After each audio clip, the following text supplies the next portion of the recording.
Everyone, welcome to our lecture on dynamic compensation in physiological circuits. We're going to turn off the music. But as always, let's invite you to take a nice deep sigh of relief. I love the way the class is getting better and better at letting out I want a ridiculous sound because that's when you're really relaxed. And to review in this course, we finished the first part, which was about the principle of network motifs, the recurring circuit elements that carry out different computational functions. And now we're in the second part of the course about robustness. Robustness is the property of biological circuits where their essential feature is insensitive to naturally occurring variations. So we're learning more and more about the problems in biological material, the problems which circuits have to overcome in order to work precisely. And so far, we've been a nice deep sigh of relief. Welcome. There's even a dog. It's great. Great. It's another sigh of relief for the dog. What's his name? Tulip. Classic. Yeah. All species are welcome. Another nice deep sigh of relief. Because all species actually have all these physiological circuits that we'll talk about today, about the hormones and stuff. Super. Actually, dogs played a big role. So we talked about, we said that robustness of a feature with respect to a variation that occurs naturally. So we talked about, for example, how to have a robust input-output relationships in a circuit. Phosphorylation circuit, let's say, by having these bifunctional components. And then if you vary the concentration of the proteins, you don't get input-output to change. And we talked about bacterial chemotaxis, how bacterial sense food and they change their tumbling frequency. Their tumbling frequency has some level, and then when they sense food, it goes back to the same level. So this is the property of exact adaptation. And how we can build circuits that have exact adaptation. It's basically differential equations where the output appears, the only way to get a zero is for the output to be at its steady state level. We call that integral feedback. That'll play a role today too, so I'll review it, don't worry. And we talked about fold change detection, which is the ability of systems to respond to fold changes, as relative changes. It's to normalize out, if you give them an input, a constant and multiplies that input. We talked about these forms of robustness. And so far we talked in this course basically about cells like bacteria and about the cell. We started the cell as the level of organization that we worked on, how the cell senses the environment, how it computes, how it responds. And today what I want to show you is that you can take very similar equations and ways of thinking and go up a level of organization. So now instead of proteins inside cells that make a circuit, we're going to talk about cells that communicate with each other, making each other divide, die, etc. And the context we'll talk about is organs in our body. So we're going to move to the physiological level. Our body is made of organs, brain, liver, pancreas, muscles, etc.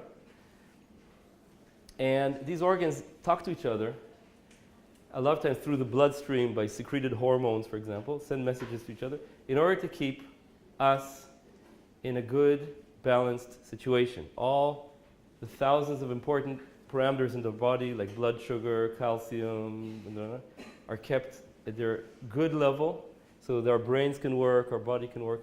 And this is done by circuits of communication between organs and between the cells and the organs, right? So we're going to talk in this level, and I'd like to demonstrate how our way of thinking applies to the physiological level too. But in the physiological level, this level of organs, there are new problems to overcome. Okay?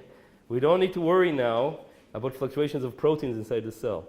We have more dangerous problems to think about, which, for example, the organs in our body, the cells turn over all the time. They divide and die, and the cells basically replace themselves every, let's say, few weeks, typically. And still, the body organs keep their proper size. It's not that the liver expands or shrinks, right? It stays basically the same size throughout adulthood. How do organs keep their size, even though they're made of exponentially dividing cells? So we'll talk about this problem of so organ size control. Big issue. How come our bodies, right? When I say the word body, 1 million cells in my body divide and another 1 million die. And if that's just a little bit different, I'll soon explode if it's more division, or degenerate if it's more death, right? How does that work? And it's a critical question, right? Also, when you have these communication between organs, the liver doesn't know the parameters of the brain and the muscle, etc. Those parameters can change. So how can you communicate despite variation in the parameters, you can say in the listening ability of distant tissues, distant organs? And finally, our bodies, it says cells are constantly turning over. It's inevitable that you'll get a mutation, a dangerous mutation that can, let's say, make the cell now too sensitive or insensitive to a signal. So how do you deal with that problem now of robustness to resistance to mutations that are guaranteed to arise because of so many divisions when we reach old age, more and more mutations. So we're going to deal with these 3 naturally occurring variations and see how basically a really elegant circuit in our body can at once deal with all 3. So there's like 3 problems solved in one. Any questions so far about the motivation for this lecture? I'll pause till there's a question.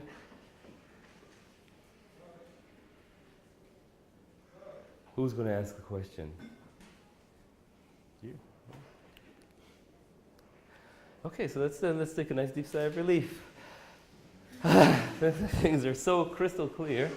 So we looked at cell circuits, organs, and I'm going to talk here just to demonstrate this about probably the best characterized hormone circuit, communication between tissues, and that is the famous hormone circuit for glucose and insulin.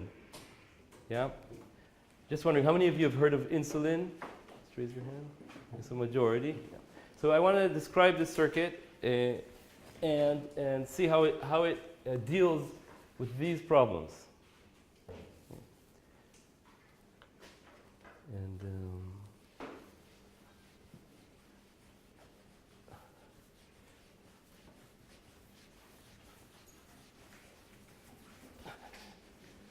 we can have the privilege of dealing with problems that can be solved in principle and not think about the news, at least for the next hour and a half. You know,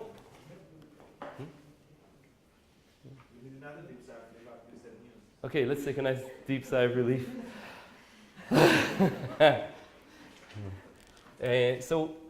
When you look at one of the important parameters that's in the body is blood sugar, glucose. Glucose is the sugar. Not only bacteria love it, our cells love it. It's the main fuel of the brain, and it's very important to have a good level of glucose, because if it drops, you can faint. Basically, your brain doesn't have enough energy. You can die because the brain makes alternative energy sources which are acidic, and you can basically die from too low glucose.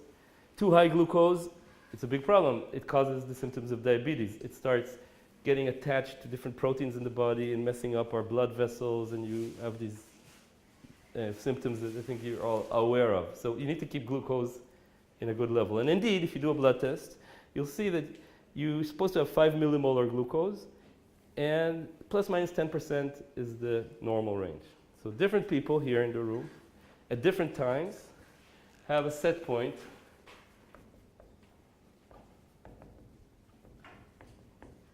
of 5 millimolar. Then when you're fasting at night, because the liver makes glucose for you when you're not eating. And then when you eat a meal,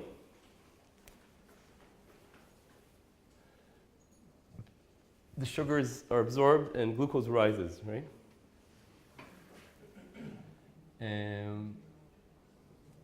Causes the glucose called GFT to rise, but then it goes back to 5 millimolar. So in the classic glucose tolerance test, for instance, that a lot of people in pregnancy get, you get 75 milligrams of glucose to drink. That's disgusting. And then you measure glucose in the blood. This is the meal input, okay, meal input. And it goes up, and then it goes down. So it goes back to 5 millimolar. Maybe it goes up to 6, 7, something like that, within about an hour. Now, different people not only have the same 5 millimolar, different people have the same dynamics in this glucose tolerance test. Different, I mean, people who are healthy people, so different people have the same dynamics. If you get this, let's say if you get 11 millimolar after 2 hours, that's a criterion for diabetes. So these dynamics are very well controlled. Did I explain myself so far? So we want to understand this 5 millimolar set point and the entire G of T dynamics after a given let's say, very controlled stimulus. Now in the body, really, you eat, you have all kinds of sugars, fats, amino acids, they all play into this. I'm going to ignore everything but glucose input and ignore a lot of other details in order to just get to the essence. So we said 5 millimolar glucose, the glucose tolerance test. Now, what makes this go back is glucose is removed.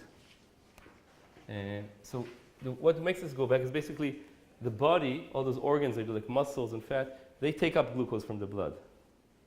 Is removed.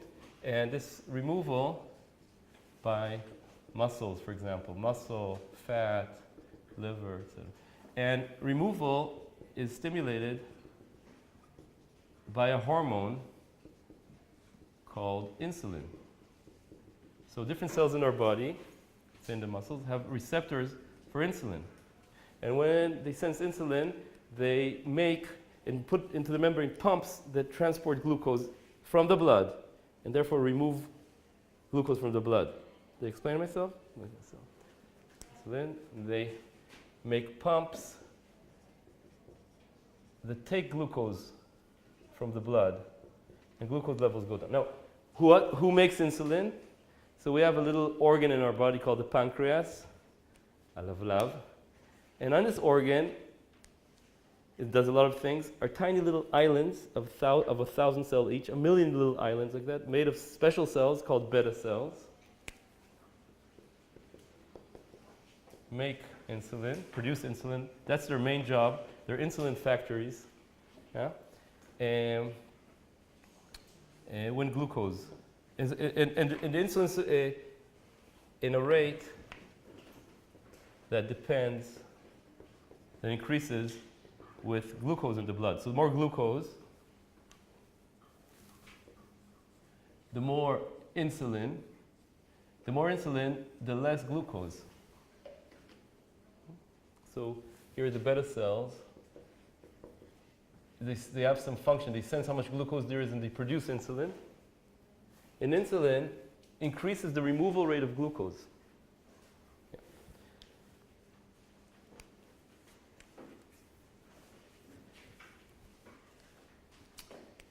There's an important parameter here called insulin sensitivity, which is the effect of 1 unit of insulin on glucose removal. So this has to do with what I said, how distant tissues can hear you. So distant tissues, a given unit of insulin can be more or less powerful in removing glucose. We'll soon write the equations. And yeah. So you assume the different tissues have the same sensitivity? Yeah, typically, normally, different tissues have coordinated sensitivity. Yes, and if they don't, that's a problem. That effect, that's a disease state, you can say. And this insulin sensitivity is used by the body. It's not just varying for no reason. It's used by the body because the body wants to allocate glucose properly. So if you're exercising, for example, for a long time, the body is going to make the cells in your whole body more sensitive to insulin. So that means that a given amount of insulin, the body takes more glucose. Your muscles take more glucose because you're exercising. Okay, so exercise makes this insulin sensitivity go up. But things like infection, now you have a pathogen, and basically your immune system, which is in the blood primarily, needs a lot of glucose. So what it does is it makes the muscle and all the other tissues take up less. So you have more glucose in the blood, and the immune system can use it. I know also the bacteria can use it, but it's more important the immune system can use it. So S goes down. So this is called insulin resistance. And maybe you've heard of insulin resistance. It's a big problem in our society and Western world because insulin resistance also happens with obesity. It happens with lack of exercise. It happens with, does anybody know insulin resistance with age? What else? Insulin resistance. How many of you heard of insulin resistance, this issue? Okay. And so this parameter changes. It changes. That's a fact. And it's different physiological situations change it. It varies between people, let's say, by a factor of 10. But I still want to say, most people with obesity, let's say 80% of people with obesity, which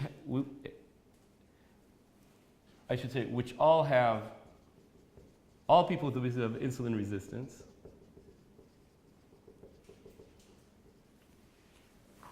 But they still have normal glucose, 5 millimolar normal dynamics.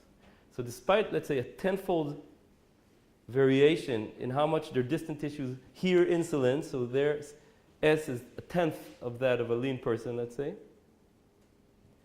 the 5 millimolar and the dynamics in the glucose tolerance stance are fine. Yeah. What's the actual difference that makes the different insulin sensitivity? What is the physiological mechanism for insulin sensitivity? So in infection, I think it's kind of immune cytokines that are sensed by the body, which is a sign of infection, and they make the signaling system that sends insulin less active, for example. So there's like, you can think of the receptor in the cells, and all the signaling mechanisms can be tuned by other physiological systems. Also in pregnancy, I should say. When pregnancy, the fetus secretes hormones into the mom that makes the mother insulin resistant. Why does that make sense? It means that after a meal, mom takes less glucose into her system and more goes to the fetus. So and in pathological situations, you can get pregnancy-induced diabetes, which is why a lot of people in pregnancy take this glucose tolerance test to make sure that things are fine or not. Did I explain myself? Days after the pregnancy? What can? What you just said, that a woman which is pregnant could be diabetic after the pregnancy. Oh. I am saying that pregnancy induces insulin resistance, and now it depends on the person, lifestyle, genetics, etc., whether they get diabetes. And we'll talk about how you get diabetes in this lecture. You'll end this lecture, I hope, by understanding the dynamic, or at least one way of thinking about it. And I think that also, does anybody know here? After pregnancy, can you still stay? Yeah, it can stay. Yeah. It's a marker for, it's higher risk for diabetes, and it can stay. It's also higher risk for type 2 diabetes later, right? Yeah. And Yeah. women need to do, after the pregnancy, they need to do the tests again. They need to do this again. And who your name is? Ben, Ben, and where do you work? which lab? Yeah. Nutrition and Rotation. Okay. So thank you. And your last name? phone. Ben F1. Okay. So I just wanted to give credit. There's a lot of knowledge here. Yeah. Can you reduce the resistance with lifestyle? Yeah. So can you reduce resistance? So for instance, within diabetes, prescription is changing diet and exercising, right? So exercising definitely improves. It's a great thing to do. Yeah. Fasting. And fasting, fasting, the diet, right? So in general, dietary changes will affect insulin resistance, and it will affect also the circuit because of this input. Yeah. So. And also, what is the time scale of the memory of this resistance? If I change my diet for a year, then Yeah. So the time scale of the resistance, I think that time scale of resistance can change quite dynamically. So because the body needs to, it's basically like resource allocation. Which part of the body now needs more or less glucose? And it's physiological, it's good that resistance, it's good. It has an evolved purpose to allocate resources, so it's a dynamic thing. Shall we continue? Yeah. Why or how? Okay, so let's start about this. We have what, how, and why. So thanks for asking. It's really important because, of course, it's not obvious. When I say what, I say things like, what are we working on? Insulin resistance. Okay, and then how, what is the mechanism of insulin resistance? So I can say, let's say, in the case of infection, it's a certain cytokine that binds receptors in the cell, that changes gene expression to affect the insulin binding pathway to make it, let's say, have a higher amplification. That's the how. Then the why is usually an evolutionary question. So exercising means your muscle needs more energy. So if you make S bigger, a given unit of insulin will put more glucose into your muscle, into your liver, into your all the organs it can sense. So that's the why. So there's usually what, how, and why. In this course, we talk about all three, hopefully, right? So this why could be a robustness principle. How is it achieved? Okay. So thanks. It's really, I love this point about how, what, and why in biology. And so we talked about insulin, muscle, liver, fat, insulin sensitivity, obesity, insulin resistance. And now we can ask, do we understand how is it that people can have 10-fold lower S but identical dynamics in basically a differential equation, a feedback circuit? How can you change a parameter by 10, an important parameter, and still have dynamics that are identical? There's hardly any equations that could do that. It's very unusual. Okay, and just to demonstrate that, I'm going to write down the standard model for glucose insulin, which is used, it's important actually, it was developed in 1979, and it's used to interpret these glucose tolerance tests.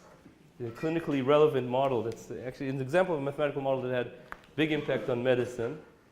But I'll show you, it doesn't address this particular question. It doesn't explain sensitivity to... Okay. If obese people have much lower sensitivity, Yeah. but still the glucose tolerance acts exactly the same. So what's the point of this sensitivity? Just to allow for more cells to be able to get the insulin, so you need each to take less or something of that sort? What's the point? You're asking, what's the point of changing of the physiological changes in S? When I said that most obese people, people with obesity, I should say, to remember they're people, they're not. It's not the obesity. Because there's a question of time scale. So when you right after you change the parameter, you get an effect on resource allocation. But I'll show you the compensation. If the parameter is different for a long time, weeks, the system can compensate for it, and we'll understand why that is. So this is the situation. So there's a fast time scale where you change resources, exercising, infection, days, let's say, and then the slow time scale where you don't want to be away from your set point for very long. So that's what happens. Yeah. So thanks. These questions really help me because this is a new chapter in the book. And I'm writing up these new chapters and putting it, for you on the website, and also the movies are there. I hope you can. How many people have seen the movie of the course so far? Not very many. Okay. So I want to know, and also I'm going to ask you guys to comment on the PDFs of the book chapters because your input could help me write this textbook, second edition of the textbook, improve it for other people to benefit. So if you get the PDF and you write comments on it and you send it to me, I'll be very grateful. Okay, I'm going to stop with the question now. Okay, I want to write the minimal model. I can't wait to write the minimal model, so I'm going to just do it. And how will I do it? I'm going to just do it, right? So again, what we're doing in our course is translating biology into math. So the point will be that this minimal model explains a lot of things, but not this ability to compensate for the parameter. So what I'm going to write? I'm going to write how glucose changes with time. So glucose changes with time is M. This is the meal input. Fine? Okay. and now it's removed. So removal, remember, is always glucose times the removal rate. Like so far we talked about removal by cell growth and dilution. Here it's removal by other different tissues taking up glucose. And the removal rate is this S times I, because the more insulin there is, the more removal, and S is this parameter, insulin sensitivity, how much a unit of I affects the removal. So this is insulin sensitivity. And I, of course, is insulin. Any questions about this equation? Yeah. Theoretically, it should be dependent on the number of receptors of insulin. That's right. Thank you. So this number S depends on the number of receptors and on many, many molecular details downstream of the receptors, all the phosphorylations, everything that allow you to tune the gain of this amplifier. A little bit like we talked about these input-output relationships. Now you amplify them. Or did I explain myself? Yeah, so that's all rolled up here. So we're talking about a level of organization now of organs. We have parameters that include in them details on the lower level of organization, all the proteins and the phosphorylation. That's what happens when you do at each scale. Like if I talk about glucose, it's made of carbon atoms that have electrons and protons, but I don't care about those. I can roll them up into chemical properties of glucose that I do care about. Yeah. Can we measure S? Yeah, how you measure S, thank you. S, of course, you can measure clinically by the following.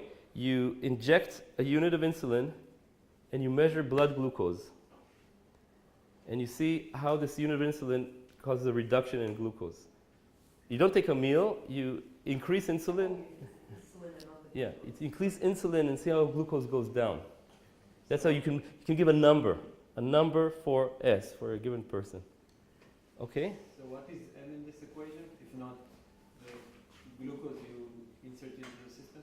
That's right. This is glucose you insert in.